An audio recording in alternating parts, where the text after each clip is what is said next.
गांव के छोटे से रास्ते पर दो परिवार एक दूसरे से पहली बार मिलते हैं। यह दोनों परिवार पुराने समय से एक दूसरे से दूरी बनाए हुए थे। एक परिवार जो खेती किसानी करता था और दूसरा व्यापारी था। गांव में एक उत्सव का आयोजन था और दोनों परिवार उसी उत्सव में शामिल होने पहुंचे थे। दोनों परिवारों के सदस्य एक दूसरे से मिलते हैं। पहले थोड़ी असहजता और फिर धीरे धीरे एक दूसरे से बातचीत होती है। खेती और व्यापार की बातें शुरू होती हैं। दोनों परिवारों के बीच कुछ पुरानी रंजिशें छुपी हुई हैं, लेकिन उत्सव का माहौल और बच्चों की मुस्कान उसे हल्का कर देते हैं। दो परिवारों के बच्चों के बीच पहली बार मुलाकात होती है। बच्चे एक दूसरे से खेलते हैं और बहुत जल्दी दोस्त बन जाते हैं। वे एक साथ गांव के तालाब पर जाते हैं, वहां मछलियां पकड़ते हैं और पानी में कागज की नावें छोड़ते हैं। उनका यह खेल दो परिवारों के बीच की दूरी को और कम कर देता है।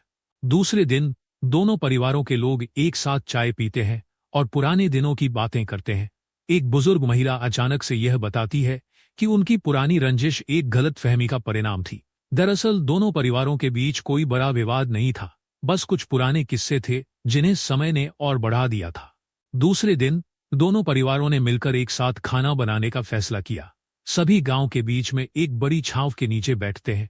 बच्चे, बुजुर्ग और जवान मिलकर सामूहिक रूप से खाना तैयार करते हैं। यह दृश्य दर्शाता है कि गांव में सब मिलजुल कर रहते हैं और कोई भी विभाजन नहीं होता। दो परिवारों के बीच पुरानी रंजिश खत्म हो जाती है और दोनों परिवार अब एक दूसरे के साथ संबंध सुधारने का फैसला करते हैं। वे एक दूसरे के साथ गांव के विकास कार्यों में शामिल होते हैं और मिलकर खेतों में काम करने लगते हैं। गांव में नया उत्साह और उमंग देखने को मिलता है।